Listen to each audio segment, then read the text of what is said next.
Olá, bom dia, boa tarde, boa noite a vocês, meus amigos e minhas amigas. Sejam todos bem-vindos e bem-vindas ao nosso espaço. O blog de João Maria Andrade Tópico sou eu, o blog Santo Nome, você pai, mãe, curioso de educação, aluno, estudante, professor, professora. Sejam todos bem-vindos e bem-vindas. E você que me acompanha desde a época do Orkut, obrigado. Estamos no Gaga Plus, você do Facebook, do Twitter, você que acompanha pelo seu bom e velho e-mail, você do blog, obrigado aí. E um grande abraço para a comunidade que eu gosto tanto, que é a comunidade do Yahoo Resposta. Quer perguntar algo? Quer responder algo? Entre na comunidade do Yahoo Resposta. Mandar um grande beijo para minha amada Elisângela, a nossa também querida amada cidade americana. Um beijão para o meu amado filho Emmanuel, papai te ama de montão, viu? E hoje, meus amigos, vamos tentar fazer o terceiro vídeo, né? Porque às vezes eu falo palavrão, é complicado às vezes. Essas reformas do MEC aqui é complicado, né? Mas vamos tentar fazer um vídeo decente, sem falar palavrões, né? Respeitando meu pai e minha mãe aí, né? Mas de vez em quando tem jeito, né? Mas vamos tentar manter o nível, né? O nível lá elevado. Viu, pai? Não vou falar baixou o nível não, viu, seu João? Vamos lá. Então, nós temos um internauta que acompanha nosso trabalho há muitos anos, né? Já respondemos muitas dúvidas dele, né? E ele tem uma dúvida aqui, ele gostaria de que eu falasse um pouco sobre um assunto que é a Base Nacional Comum Curricular, que o MEC está fazendo essa reforma do ensino médio, e também sobre se vale a pena fazer, com essa reforma, se vale a pena fazer sociologia ou filosofia. Então vamos à pergunta do José Márcio. Obrigado, viu, José? Possa ser que seja a sua dúvida também. Ele fala o seguinte: boa noite, professor, sou imenso fã seu, já sigo há tempo, já me tirou muitas dúvidas, apareceu outras. Sou formado em pedagogia e pretendo fazer uma segunda licenciatura em sociologia, mas vendo o cenáculo do mercado e esta nova reforma do ensino e esta situação, que é a filosofia e a sociologia sendo tirados da grade padrão, da Base Nacional Comum Curricular, e como ficará os professores de sociologia que pretendem fazer. Peço uma ajuda, é necessário fazer sociologia ou história? Já fez algum vídeo sobre a reforma do ensino médio? Te aguardo. Obrigado, professor José, pela sua pergunta. Não fiz nenhum vídeo sobre isso, né? E vamos falar sobre isso hoje. Respondendo de bate-pronto aqui a sua pergunta sobre se vale a pena fazer filosofia e sociologia, vamos ser bem objetivos. Se você tem a pretensão de ser professor de sociologia e filosofia, já estava difícil ser professor de sociologia e filosofia, né? Com o novo cenário, vai ficar mais difícil ainda, porque vai limitar-se muito, né? Entende? Então você vai ficar a ver navios, muitas vezes. Vai dar poucas aulas e o seu retorno financeiro vai ser pouco, e nós temos que nos manter, então fica complicado.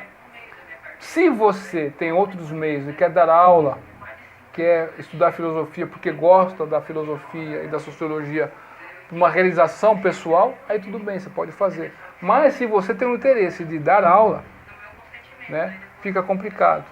Mas se você tem o interesse de fazer isso para, por exemplo, num concurso público, por exemplo, você tem pedagogia e sociologia. Esses dois diplomas têm um diferencial aí no concurso, às vezes, né? Serve como critérios de desempate. E também, quando você faz inscrição na delegacia de ensino, esses dois diplomas aí dão um diferencial. Você ganha mais pontos também, né? Na sua classificação para poder fazer atribuições. Então, é muito complexo. Se você tem essa ânsia de estudar, vale a pena. Mas se você precisa dos ganhos financeiros, talvez não seja muito vantajoso. Você poderia aí, você é formado em pedagogia, agregar valor ao curso de pedagogia, fazendo uma especialização em educação especial, geral, ou de altas habilidades, ou baixa visão, ou Libras, né? Aprender Libras, assim, enfim, ou aprender psicomotricidade, especialização, um bom curso. Especialização em psicopedagogia também é um ótimo curso, é muito bacana. Se você tem mestrado, não me recordo se você tem mestrado ou não, poderia estar pensando no mestrado, se você tem essa vocação de querer estudar, essa ânsia de estudar. Agora, se você já tem tudo isso que eu falei, e você quer ter esse conhecimento porque você vai se sentir útil, vale a pena, tá ok? É isso que nós enxergamos disso, tá ok?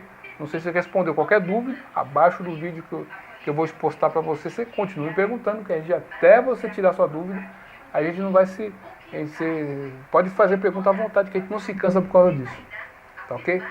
E sobre essa reforma do ensino médio, sendo bem breve e objetivo, o que acontece com a educação?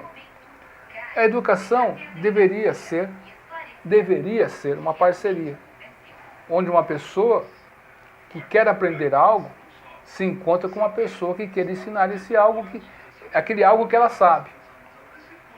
Correto? Beleza. Mas o que acontece hoje? Nós vemos umas pessoas muito conectadas com a internet, com seus tablets, com seus smartphones, com o mundo digital, com as redes sociais, e pouco interesse na aula. Isso é notório em várias escolas aí por aí, mundo afora. Correto? Outro ponto importante aí é que a formação dos professores nos cursos de licenciatura, os futuros professores, está precária, está faltando alunos para os cursos de licenciatura e para os cursos de pedagogia. Então, os nossos futuros professores estão sendo mal formados. Lógico que existem as exceções do indivíduo que vai lá, quer fazer algo diferente e, por seu próprio esforço, rema contra a maré e consegue ser bem formado numa instituição de baixo nível. Ele consegue fazer esse feito, que é brasileiro. Brasileiro sempre é brasileiro. Correto? Ou uma instituição que, remando contra a maré, quer dar condições para que aquele aluno tenha uma boa formação decente. Pode acontecer isso, mas são casos esporádicos. O grosso mesmo é isso que você está vendo aí. Nós temos uma baixa qualidade dos professores, nem todos, que estão aí adentrando os espaços públicos. Nós temos aí uma desmotivação do jovem de fazer curso de licenciatura. E nós temos essa reforma aqui do ensino médio. O que você vê dessa equação? Que não vai dar boa coisa. Então a educação é uma coisa complexa. Correto? Que você não pode desvendar com apenas um decreto ali, que vai ser assim, vai ser assado, porque tem vários agentes que estão aí envolvidos na causa. Nós temos a família, nós temos aí as escolas, tem escolas aí que não tem nem merenda, a gente viu ontem, né, irmão? As escolas sem merenda aí no Norte e Nordeste aí, sem merenda, né? Falta de água às vezes em alguns lugares. Então fica muito complicado isso, né? Então, por exemplo, a matéria obrigatória vai ser português e matemática, e o resto vai ser optativo, que você pode dar no primeiro ano todas, ou no segundo ano, no terceiro ano talvez sim ou não, ou você pode dividir durante os anos aí, mas não são obrigatórias. Se quando essas matérias eram obrigatórias e ninguém levava muito a sério, imagine agora desse jeito aí. Pode dar boa coisa? Nós torcemos que sim, mas nós temos que ser realistas, não utópicos. Eu tenho o meu nome João Maria Andarilho Utópico. Utópico é para chamar a atenção para ver se tiver alguém no meu canal, mas eu não sou nada utópico, para falar a verdade, né? Mas é sermos utópicos. E a televisão, por exemplo, no jornal, você não vê uma pessoa dando uma informação esclarecedora. Ó. Vem um grupo lá e fala, ó, os pontos positivos e os pontos negativos. Mas nós vemos com bons olhos essa mudança. E vem outras pessoas que veem os pontos pequenos, os pontos negativos, e nós não acreditamos que não vai dar boa coisa. Nós temos que ouvir essas várias opiniões para chegarmos, a população chegar num entendimento. Na verdade, isso teria que ser passado para a população, discutido com a população primeiro, né, para depois chegar nessas vias de fato. Mas se deixamos aqui, acho que não pensou nisso. No nosso entendimento, por esses elementos que falamos aqui, esses fatores, Claudino Piletti, eu sou repetitivo, vou repetir de novo, Claudino Piletti, no seu livro, Didática Geral ou Especial, não me recordo, é Piletti, né? Ele diz que os fatores que fazem mudar o comportamento são inúmeros. Fatores políticos, fatores sociais, correto? Mas a quem interessa, que pessoa que interessa essa reforma do ensino médio? Vai ter uma melhoria de fato da educação ou é só uma jogada retórica? Um monte de retórica aqui, mas Muita retórica, pouco conteúdo. A impressão que temos é isso. Resumindo, ó, muita retórica, pouco conteúdo. Então fica mais um enigma da educação. A educação, ela tem que ser feita, você tem algo para ensinar, você tem que passar aquele algo. Mas se a formação dos professores está deficitária, o professor nesse país é tratado de uma maneira, às vezes, que ele tem que sair, dar 3, 4 aulas, ele dá aula de sociologia aqui, vai dar uma aula aqui nessa escola, ele está aqui no Jardim Matiense, sai daqui Matiense, ele vai lá para o Zanaga, dá uma outra aula. E às vezes paga a condição do próprio bolso, porque está dando aula como aquela pessoa que vai cobrir a falta de alguém, né? Então ele dá essa aula. Então nesse trajeto já eliminou tudo. Então ele chega suado na escola, chega cansado. Como que vai planejar a aula? Então, a logística da educação, a falta de permanência dos professores num bairro, né? A alta rotatividade dos servidores, das professores nesses lugares, é mais fácil a criança, o adolescente se acostumar com a merendeira, com o zelador da escola, do que com os professores. Porque às vezes aquela rotatividade é enorme. Então não cria vínculo com a comunidade. E a comunidade não consegue enxergar a importância daquilo. Então não pode dar boa coisa. É o que nós pensamos aqui. Posso estar enganado, mas os elementos que são nos apresentados nos fazem crer que é uma grande empulhação essa reforma do MEC. Para o pai e para a mãe que nos ouve, ele quer saber o seguinte: eu quero que meu filho aprenda matemática, história, geografia, língua portuguesa. Vai aprender?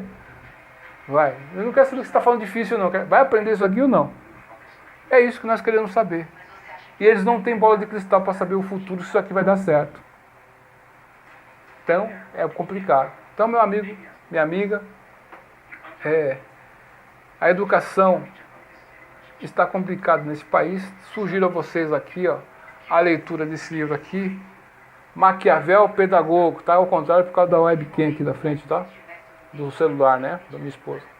Então, Maquiavel Pedagogo, ele fala sobre essa derrocada da educação mundial e o plano, né, de pessoas que querem que essa educação seja imposta. Então, vem um programa da ONU, vem direto pela Unesco lá e chega até você aí e está tudo certo, e vai seguindo aquilo.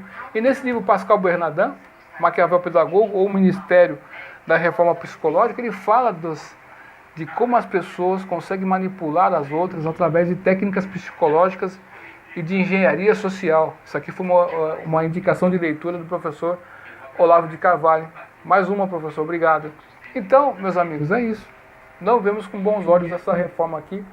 Na verdade, teríamos que mudar a educação em nível superior. No nível superior, teríamos que ter, por exemplo, uma pessoa que vai dar aula de didática do magistério. Um exemplo, né? Vamos inventar essa disciplina. Didática do magistério. A professora ficou 30 anos trabalhando com isso, se aposentou. Ela vai ficar aposentada, não vai ser aproveitada? Essa pessoa tem que estar na faculdade ensinando, porque você vai aprender algo com quem sabe aquele algo.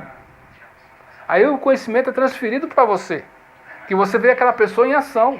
Sem isso, é um monte de retórica aí que não vai dar em nada. Infelizmente é isso aí. Então, meus amigos, minhas amigas, duvide de tudo, depois duvide da dúvida. Estude hoje, porque amanhã pode ser até mais. Tchau.